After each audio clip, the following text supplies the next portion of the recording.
अंजलि पहले ही इंस्पेक्टर की गुंडागर्दी व दहशत को जानती थी। उसने कई लड़कियों की इज्जत से खिलवाड़ किया था और कई जायज नाजायज कत्ल करवाए थे। साहब, लड़की बहुत ही खूबसूरत है।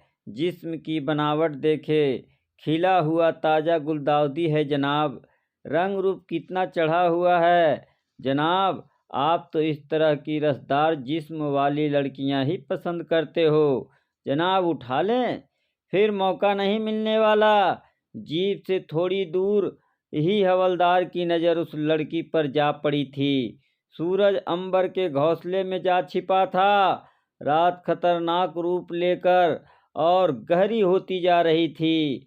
एक नया शादीशुदा जोड़ा हाथ में एक छोटी सी अटैची उठाए नाजुक नाजुक प्यारी प्यारी बातें करता पैदल ही अपने गांव जा रहा था। गांव की दूरी तकरीबन 1 किलोमीटर ही होगी। वे दोनों बस से उतरकर थोड़ी ही दूर गए थे कि पुलिस की जीप आहिस्ता से उनके पास से गुजरी। इंस्पेक्टर ने जोश में आकर ड्राइवर को कहा, जीप मोड़ ले, और अपनी बाहें ऊपर को खींचकर 2-3 अंगड़ाइयां तोड़ ली। ड्राइवर ने जीप उस जोड़े के आगे जाकर खड़ी कर दी। हवलदार और इंस्पेक्टर नीचे उतरे। हवलदार ने उस लड़के से पूछा, ओए, कहाँ जाना है तुझे? अपनी ससुराल से आ रहा हूँ जनाब, और अपने गांव जा रहा हूँ जनाब। कुछ दिन पहले ही हमारी शादी हुई है। ओए, तू तस्करी करता है, तू अफीम बेचता है, इतने अंधेरे में ससुराल से आ रहा है जनाब। इस अटैची में सिर्फ कपड़े हैं और कुछ भी नहीं है। उस लड़के ने कहा, ओए, तू थाने चल, वहां जाकर पता चलेगा कि इसमें क्या है जनाब। मेरा कसूर क्या है? मैं कोई अफीम नहीं बेचता, कोई तस्करी नहीं करता जनाब। मेरी अटैची देख ले। चुप कर। हमें अभी अभी वायरलेस से खबर आई है कि एक नया शादीशुदा जोड़ा आ रहा है, उसके पास अफीम है। उन्होंने सारा हुलिया तेरा बताया है कि तू अफीम बेचता है जनाब। ऐसी कोई बात नहीं है, आपको गलतफहमी हुई है। मेरे गांव से पूछ ले। मैं मुकेश सिंह हूँ जनाब। मैं रेहड़ा चलाता हूँ जनाब। मेरे माता पिता बहन भाई सब घर में हैं। आप गांव से पता कर लो, यह तो थाने जाकर ही पता चलेगा। कैसे बकबक करता है, हमको गलत सूचना मिली है। कहते हुए हवलदार ने 5-7 थप्पड़ मुकेश सिंह के गाल पर जड़ दिए। उसकी पगड़ी खुलकर नीचे गिर गई और वह खुद भी। उन्होंने लातों बाहों से उसकी खूब सेवा कर दी। मुकेश सिंह की पत्नी अंजलि ने बहुत गुजारिश की, पर इंस्पेक्टर पर तो हवस का भूत सवार हो चुका था। उसने अंजलि पर 3-4 थप्पड़ जड़ दिए, वह भी नीचे गिर गई। इंस्पेक्टर ने हवलदार और सिपाही को कहा, उठाकर जीप में फेंक दो। इन दोनों को थाने ले चलो, देखते हैं कैसे नहीं मानता। सिपाहियों ने उन दोनों को जीप में धकेल दिया।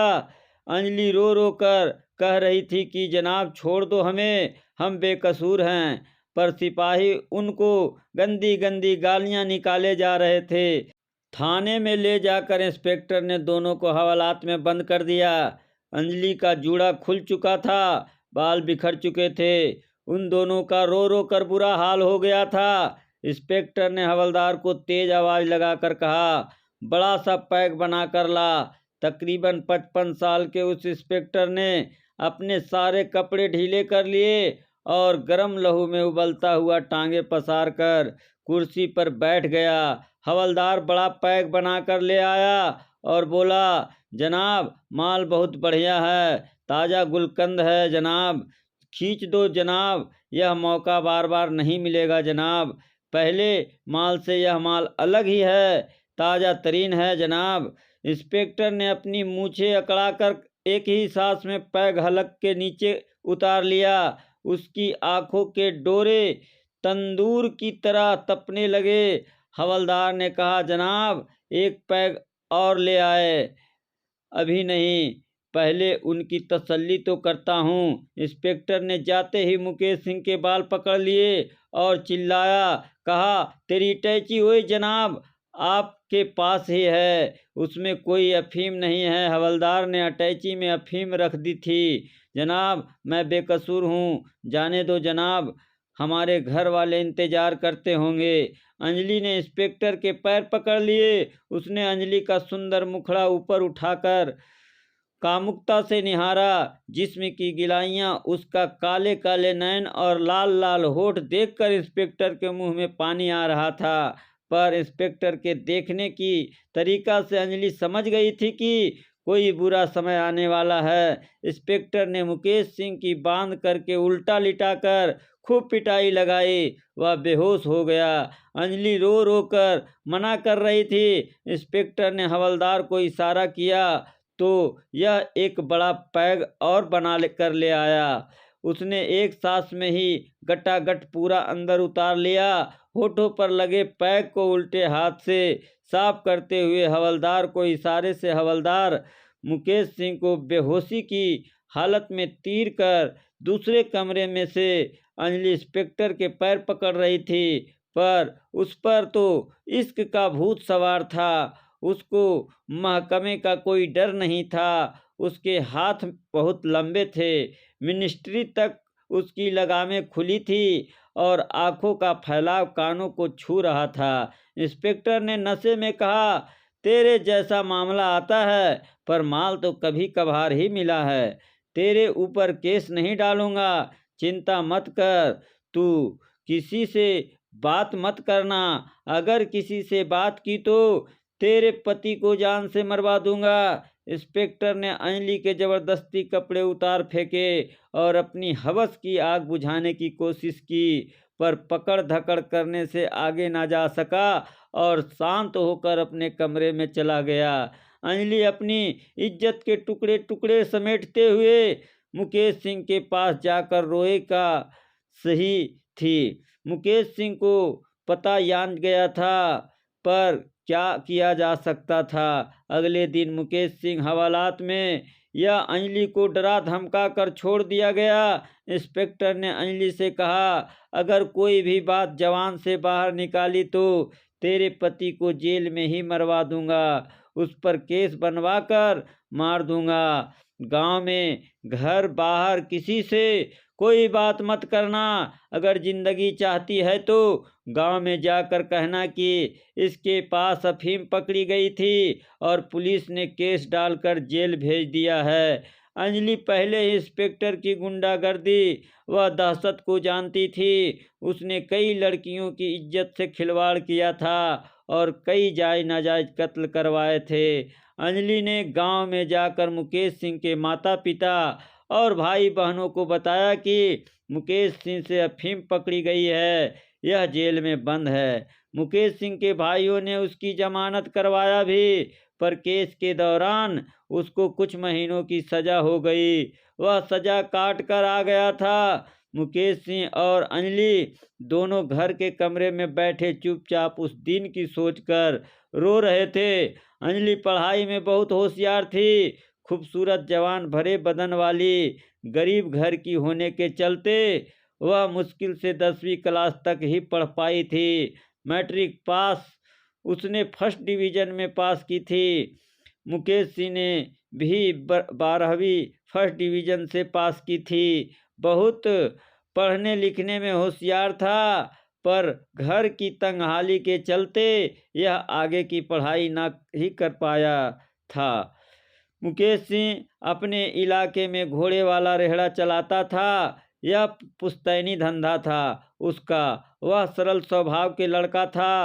रात को सोते समय अंजलि ने मायूसी से मुकेश सिंह की तसल्ली देते हुए कहा, मैंने कहा जी, आप दिल छोटा मत करें, जो होना था हो गया, कौन हमारी सुनेगा। मैं चाहती तो खुदकुशी कर सकती थी, केवल आपके लिए जिंदा हूँ। अगर आप मेरा एक काम करेंगे तो देखो, मैं बिल्कुल पवित्र हूँ, पवित्र रहूंगी।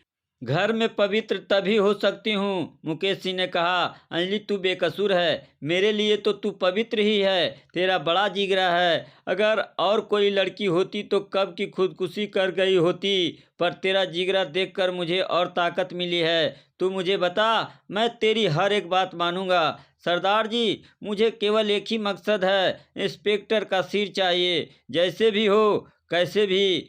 कोई ऐसी जुगाड़ बन जाए कि सांप भी मर जाए, लाठी भी ना टूटे।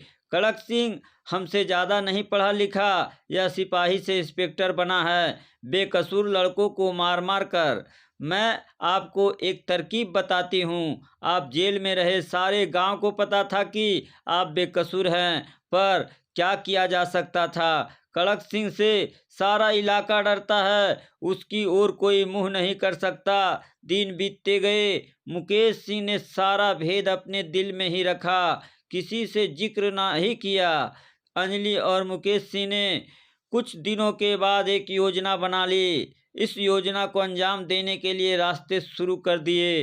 कड़क सिंह उनके गांव से तकरीबन 15 किलोमीटर दूर वाले गांव का रहने वाला था। वह हर शनिवार की शाम को गांव आता था और सुबह 5 बजे के आसपास अकेला ही सैर करता था। दोपहर को चला जाता था। कड़क सिंह के सब परिवार के बारे में सारी जानकारी 1-2 महीने में जमा कर ली थी। मुकेश सिंह ने अब एक ईंट भट्ठे से ईंट ले जाने का काम शुरू कर लिया था। यह ईंट के ऑर्डर के मुताबिक ही ईंट गांव-गांव पहुंचाता था। कड़क सिंह के गांव की और भी ईंटें छोड़ने जाना शुरू कर दिया था। उसने कड़क सिंह के आने जाने की पूरी जानकारी हासिल कर लिया था। उसने देखा कि वह हर शनिवार की रात को घर आता है और रविवार को दोपहर को जाता है। सुबह 5 बजे के आसपास अकेला ही सैर करता है। इस तरह कुछ महीने बीत गए। एक दिन मुकेश सिंह ने पूरी जानकारी रखी। उसने पता किया कि आज शनिवार की शाम को कड़क सिंह घर आया है, वह सुबह सैर पर जाएगा। मुकेश सिंह रात को ही रेहड़ी पर ईंट लाद कर घर ले आया। रात में उन दोनों के रेहड़ी के ऊपर लादी हुई ईंटों के बीच में सेट इधर उधर करके खाली जगह बना ली। 1-2 खाली बोरे तह लगा कर रख दिए और एक लंबी तीखी तलवार नीचे छिपा कर रख ली। यह तलवार मुकेश सिंह ने स्पेशल बनवाई थी। तलवार इतनी तेज धार वाली थी कि पेड़ के तने में मारे तो एक बार में पेड़ ही काट दे। वह दोनों सुबह 4 बजे गाड़ी पर बैठकर घर से निकल पड़े। 4:45 बजे के आसपास कड़क सिंह की कोठी से थोड़ी दूर जाकर अंधेरे में रेहड़ी खड़ा कर दिया और मुकेश सिंह घोड़े की लगाम कसने लगा। पूरे 5 बजे कड़क सिंह अकेला ही घर से बाहर निकला। चारों ओर सन्नाटा पसरा हुआ था। हाथ में स्टिक, सफेद कुर्ता पैजामा पहने कड़क सिंह अपने मस्त चाल में आराम से चलता जा रहा था। मुकेश सिंह और अंजलि ने हिम्मत समेट कर रेहड़ा चला लिया। कड़क सिंह अपनी मस्त चाल में चलता जा रहा था। गांव के बाहर थोड़ी दूर जाकर मुकेश सिंह ने तलवार अपने हाथ की मुट्ठी में मजबूती से पकड़ अंजलि हिम्मत के साथ रेहड़े में बैठी रही। आहिस्ता से रेहड़ा नजदीक करते हुए मुकेश सिंह ने ललकारा, ओए पापी, तेरी ऐसी की तैसी। जब कड़क सिंह ने उसकी और देखा तो मुकेश सिंह ने पूरी जान लगाकर इतनी तेजी से तलवार उसकी गर्दन पर दे मारी कि उसका सिर कटकर दूर जा पड़ा। उसकी चीख भी निकलने नहीं दी। मुकेश सिंह ने जल्दी जल्दी उसका सिर बोरी में लपेट कर उठा लिया और ईंट के बीच खाली जगह पर रख लिया। रेहड़ा आसमान से बातें करने लगा। किसी को कोई खबर तक नहीं लगी। 5-6 किलोमीटर दूर जाकर नहर के किनारे अंजलि ने कड़क सिंह का सिर निकाला और तलवार से उसके सिर के छोटे छोटे टुकड़े करके नहर में फेंक दिए। इसके बाद वे दोनों घर आ गए। अंजलि घर के अंदर चली गई और मुकेश सिंह ईंट का रेहड़ा लेकर किसी के घर पहुंचाने चला गया। इलाके में खबर फैल गई कि कड़क सिंह का कोई सिर काट कर ले गया है। उसके सिर काटने की खबर सुनकर इलाके में दहशत हो गई। खुद पुलिस ने कोई बड़ी कार्रवाई नहीं की, केवल कानूनी दिखावे के लिए ही थोड़ी कार्रवाई की गई। पुलिस ने बहुत भाग दौड़ की पर कोई खोज खबर हाथ नहीं लगी। लोगों ने चैन की सांस ली। कई लोग कहते सुने गए कि किसी गांव के बहादुर बेटे ने यह काम किया है, इलाके का कलंक खत्म कर दिया, एक महाराक्षस का खात्मा कर दिया है। काम खत्म कर मुकेश सिंह अपने घर आता है।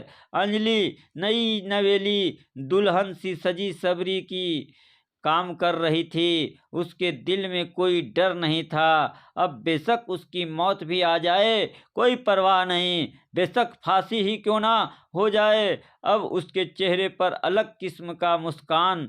मुकेश सिंह नहा धोकर अच्छे कपड़े पहनकर कमरे में दाखिल हुआ तो अंजलि ने रो रो कर मुकेश सिंह के गले में अपनी बाहें डालते हुए कहा, सरदार जी मैं पवित्र हूँ। मुकेश सिंह अंजलि को जोर से लगा लिया और कहने लगा कि आज इस पवित्र मैदान में जो घास जम गया है, घास उखाड़ कर समतल बनाएंगे, तब क्रिकेट खेलने का आनंद मिलेगा। सरदार जी मैं भी इस पल का बेसब्री से इंतजार कर रहा था, तो फिर देर किस बात की, पहले मुझे बॉल दो और मैं मारूंगा। जब खेल शुरू हुआ तो अंजलि चिल्लाते हुए कहने लगी, रुको जी रुको, जरा धीरे धीरे करो, मुझे बहुत दर्द होने लगा है। जब सरदार जी कहते हैं थोड़ा और पैर फैलाओ, कुछ दर्द नहीं होगा। और उस दिन के बाद क्रिकेट दोनों में हमेशा होने लगा और खुशी खुशी रहने लगे। यह कहानी आपको कैसी लगी कमेंट के माध्यम से हमें ज़रूर बताएं और ऐसे ही कहानी सुनने के लिए मेरे चैनल को लाइक और सब्सक्राइब जरूर करें। धन्यवाद।